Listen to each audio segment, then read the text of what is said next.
रहीम अस्सलाम वालेकुम। मैं शाहिद सकलैन हूँ। आप मुझे मेरे यूट्यूब चैनल फेसबुक पेज पे देख रहे हैं। आज 6 फरवरी है और मंगल का दिन है।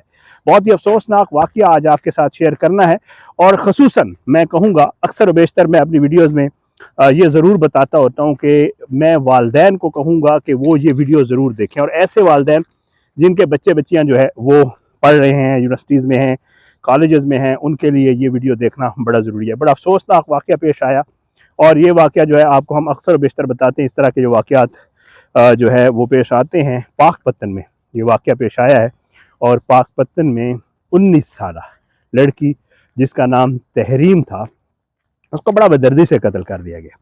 अब ये क्यों किया गया है, इसके पीछे बहुत सारे सवालात हैं। पहले आपको वाक़या बता दूंगा और उसके बाद जो है इन सवालात के हवाले से थोड़ी सी बात इसलिए करूंगा कि अभी तक ये क्लियर नहीं हो रहा कि उसको, ज़ाहिर है एक उसका रीज़न तो क्लियर है कि उसको मारा क्यों गया है, लेकिन साथ साथ एक दो चीज़ें और सामने आई हैं जिनको जो है अभी तक उसके ऊपर पुलिस भी तफ्तीश कर रही है और जो है कोशिश कर रही है इस मामले की जो एक्चुअल रीज़न है उस तक पहुंचा जाए।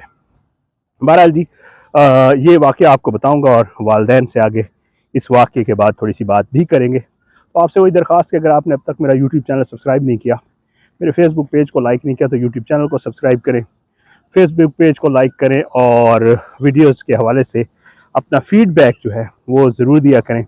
आपके कमेंट्स मेरा सोशल मीडिया पे, और आप कमेंट्स मेरे लिए मैटर करते हैं, तो मेरी कोशिश होती है उनके हवाले से अपने कंटेंट को मज़ीद बेहतर करूँ। वाक़ये की तरफ आता हूँ जी, वाक़ये की तरफ आता हूँ। आपको बता दूँ कि जी वाक़या कुछ यूँ है कि ये बच्ची है 19 साला, साहिवाल यूनिवर्सिटी में ये लड़की पढ़ती थी और जनाब साहिवाल यूनिवर्सिटी में पढ़ती थी और साहिवाल यूनिवर्सिटी में जब इसकी एजुकेशन कंप्लीट हो गई तो ज़ाहिर है, जैसे आपको पता है हमारे यहाँ तो क्योंकि हम थोड़ा एशियंस में स्पेशली ये होता है कि बच्चे अभी पढ़ रहे होते हैं तो हम ये सोच लेते हैं कि यार बस इनकी स्पेशली और ख़ासकर बच्चियों के हवाले से कि जी बेटी है, बस इसकी जो ही तालीम मुकम्मल हो जाए तो इसका घर बसा देंगे, इसकी शादी कर देंगे, और जो है कोशिश यही की जाती है और जो है सोच लिया जाता है। पहले तो हमारे यहाँ ये है कि जी अपने किसी कज़न से हो जाएगी, वहाँ नहीं होती तो फिर ज़ाहिर है कोई और रिश्ता देखेंगे और फिर उसके बाद शादी कर देंगे। यही हुआ, तहरीम के साथ भी यही हुआ। तहरीम का मामला ये था कि उसके जो मामू थे वो ये चाहते थे कि जी तहरीम की जो शादी है वो उनके बेटे के साथ हो, लेकिन ज़ाहिर है तालीम क्योंकि तहरीम पढ़ रही थी साहिवाल यूनिवर्सिटी में, तो वहाँ यूनिवर्सिटी में पढ़ते हुए उसका एक लड़का जिसका नाम जाहिद बताया जा रहा है, उसके साथ उसकी अंडरस्टैंडिंग हो गई, पसंद करते थे एक दूसरे को, और ज़ाहिर है वहाँ यूनिवर्सिटी में उन्होंने टाइम अच्छे इकट्ठे गुजारा, तो फिर उन्होंने डिसाइड किया कि क्यों ना हम शादी कर लें। अब इन्होंने ये किया कि जो वालिदैन थे तहरीम के, उसके घर जाहिद ने कोशिश की, अपने वालिदैन को राज़ी किया और जो है रिश्ता भेज दिया। अब जब रिश्ता भेजा तो जो वालिदैन थे तहरीम के, उन्होंने इनकार कर दिया और वो मान नहीं रहे थे। अच्छा, जब वो नहीं माने ज़ाहिर है तो फिर तहरीम और जाहिद दोनों परेशान थे, तो उन्होंने डिसाइड किया कि क्यों ना पसंद की शादी कर लें। अब पसंद की शादी के लिए फिर इन्होंने वो रास्ता अख्तियार किया जो अमूमन आपको सुनने को मिलता है कि जी लड़का लड़की जब उनको लगता है कि हमारे वालिदैन राज़ी नहीं हो रहे और हमने पसंद की शादी करनी है, तो वो कोर्ट मैरिज कर लेते हैं, घर से चले जाते हैं और घर से चले जाने के बाद निकाह कर लेते हैं। लेकिन हमारे यहाँ पाकिस्तान में जब निकाह होता है तो उस निकाह को फिर अदालत में जाकर, पुलिस की कार्रवाई से बचने के लिए अदालत में जाकर 164 का मजिस्ट्रेट के सामने जाके लड़की ने बयान देना होता है, क्योंकि घर वाले अमूमन जो पुलिस FIRs काटती है वो यही काटती है कि जी लड़की अगवा हो गई है। जब ये FIR होती है तो फिर लड़के लड़की पे ये लाजिम हो जाता है उनके लिए अपनी लीगल प्रोटेक्शन के लिए कि जी, और वैसे प्रोटेक्शन के लिए कि वो लड़की जो है वो जाके अदालत में बयान देती है 164 का और बताती है कि जी मुझे किसी ने अगवा नहीं किया, मैं अपने होश व वास से बाकायदा तौर पे अपनी मर्ज़ी से इस लड़के के साथ आई हूँ और मैंने इससे पसंद की शादी की है। यही वाला 164 का बयान होता है। अब तहरीम और जाहिद ने ये डिसाइड किया कि जी पहले निकाह कर लेते हैं और निकाह करने के बाद अदालत में 164 का बयान देंगे। अब इन्होंने यही किया, पाकपतन अदालत पहुँचे, लेकिन इनके घर वाले जो थे, तहरीम के घर वाले और स्पेशली उसके मामू जो अपने बेटे से उसकी शादी करना चाहते थे, उनको पता था कि ये लोग अदालत आ रहे हैं। अब तहरीम उसका शोहर, उसके शोहर के घर वाले, जायद के घर वाले, वो लोग जनाब अदालत पहुँचे। तो जो मामू थे लड़की के, वो अहाता अदालत में पहले से मौजूद थे क्योंकि उनको पता था। लेकिन हैरान कुन तौर पर उनके पास असला था, पिस्टल था। और जो ही तहरीम आई बयान देने के लिए, तो जनाब मामू ने जो है वो सीधे उसके सीने में गोलियां मारी। फुटेज मेरे पास मौजूद है, बड़ी ज़ाहिरी बात है दिखाने वाली नहीं है। जब उसको फायरिंग हुई तो बहरहाल मामू ने उसको कत्ल कर दिया। मामू वहाँ से फ़िरार होने में कामयाब हो गया और उसके बाद तहरीम को वहाँ जो हॉस्पिटल है पाकपतन का, वहाँ ले जाया गया।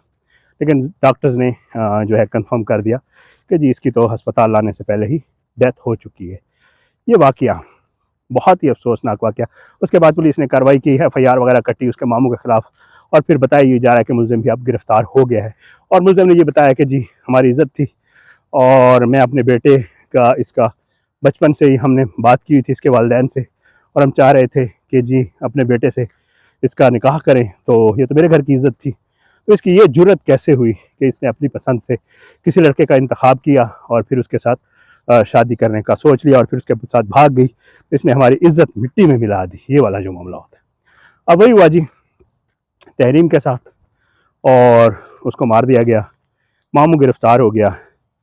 और इस तरह जो है इस केस का जो है, इनकी जो मोहब्बत थी या इन्होंने जो मोहब्बत की शादी थी, उसका इस तरह इख्तिताम हुआ। वाक़या बयान करने का मकसद आपको मैं पहले अक्सर कहता रहता हूँ कि पाकिस्तान में, मैं आज वॉक कर रहा हूँ तो मैंने सोचा कि साथ साथ आपसे बात भी कर लूँ कि पाकिस्तान में बहुत सारे आपको केसेस ऐसे सुनने को मिलते हैं। पसंद की शादी कोई गुनाह नहीं है, कोई गुनाह नहीं है, बल्कि ज़ाहिर बात है ज़िंदगी गुजारनी होती है लड़के लड़की ने। और हमारे दीन में भी यही है कि जी उनसे ज़रूर पूछा जाए, जब भी आप उनका रिश्ता कर रहे हैं तो कम से कम ज़बरदस्ती ना करें, भले उनसे बता के, उनसे पूछ के करें कि जी उन्होंने इसके बंदे के साथ ज़िंदगी गुजारनी है या नहीं। तो हमारे यहाँ ये है कि जी लड़की को स्पेशली और लड़के को कह दिया जाता है, यार भाई हमारी इज़्ज़त का मामला है, आपको इधर ही शादी करनी पड़ेगी, उसके अलावा नो ऑप्शन। और अगर वो कि अपनी पसंद की बात करते हैं, और बहुत बड़े मसाइल होते हैं हमारे यहाँ। फिर बहुत सारे ऐसे केसेस हैं, बहुत सारे ऐसे केसेस हैं, मैं आपको गिनवा सकता हूँ। मैंने कई वीडियोस किए इनके ऊपर कि लड़का लड़की पसंद की शादी करते हैं। ये गुजरांवाला में हुआ था, आपको याद होगा कि पसंद की शादी की, उनको कहा कि आ जाओ ठीक है कोई मसला नहीं, शादी होगी। और जब वो आए तो उन बेचारों दोनों को मार दिया। बहुत सारे ऐसे मामलात होते हैं। तो पसंद की शादी कोई गुनाह नहीं है। लड़कों लड़कियों को भी ज़रूर कहूँगा कि आप ज़रूर करें, वालिदैन को एतमाद में ज़रूर लें, वालिदैन के बग़ैर ये काम नहीं करना चाहिए। और वालिदैन को भी कहूँगा कि खुदारा ज़िंदगी उन दोनों ने गुजारनी है, इसमें कोई शक नहीं है कि वालिदैन जो है वो अपने बच्चों के लिए बहुत बेहतर सोचते हैं और उनकी कोशिश होती है कि उनके बच्चों के लिए बहुत अच्छा हो। लेकिन जब बच्चे नहीं मान रहे, जब आपको पता है कि हमारे बच्चे इस चीज़ से बाज नहीं आ रहे, वो इस चीज़ ज़िद पे अड़े हुए हैं कि हमने यही करना है, तो फिर कोई तरीक़ाकार बना के बेशक उनको कहें कि ठीक है जी हम आपकी मंगनी कर देते हैं या निकाह कर देते हैं, और फिर उसके बाद थोड़े अरसे के बाद जब आप लोग रोज़ी रिज़्क रोज़गार के काबिल हो जाएंगे तो हम आपकी शादी कर देंगे। इस तरह का कोई तरीका बनाकर, मेरा ये ख्याल है, ये मेरा ख्याल है, आप इससे एग्री करें ना करें डिपेंड्स, बट मेरा ये ख्याल है कि इन जो बाद में परेशानियाँ होती हैं, जो बाद में मसाइल होते हैं या जो बाद में मामलात होते हैं, उनसे बचने के लिए मेरा ये ख्याल है कि वालिदैन को भी ये चीज़ जो है वो मद्देनज़र रखनी चाहिए। और उनको भी इसी तरह बच्चों की जो ख्वाहिश है उसका एहतराम करना जो है वो वालिदैन के लिए भी बड़ा ज़रूरी है। बड़ा अफसोसनाक वाक़या था, मैंने कहा आपके साथ शेयर कर दूँ। बस आपसे दरख्वास्त है जी, आप अपनी दुआओं में हमें याद रखा करें। एक चीज़ मैं ज़रूर कहूँगा एंड पे, इंतखाबात हैं, वोट जो है वो आप पे फ़र्ज़ है और आपने हर हाल में देना है, क्योंकि आपके वोट से ही आपकी किस्मत बदलेगी। अगर आप वोट करने नहीं जाते तो फिर आपके साथ जो मसाइल हैं, सेहत है, हेल्थ है, एजुकेशन है, जितने भी मसाइल चल रहे होते हैं उनके वाले से फिर आपका गिला करना बनता नहीं है अगर आप वोट नहीं देते। वोट करें, ज़रूर जाएँ, ज़्यादा से ज़्यादा वोट करेंगे तो वो आपके लिए बेहतर होगा, आपके आने वाली नस्ल के लिए बेहतर होगा। अल्लाह सब पे अपना रहम करम करे। मुझे इजाज़त दें, वॉक करने दें। अगली वीडियो में मुलाकात होगी आपसे। पाकिस्तान जिंदाबाद। अल्लाह हाफ़िज़।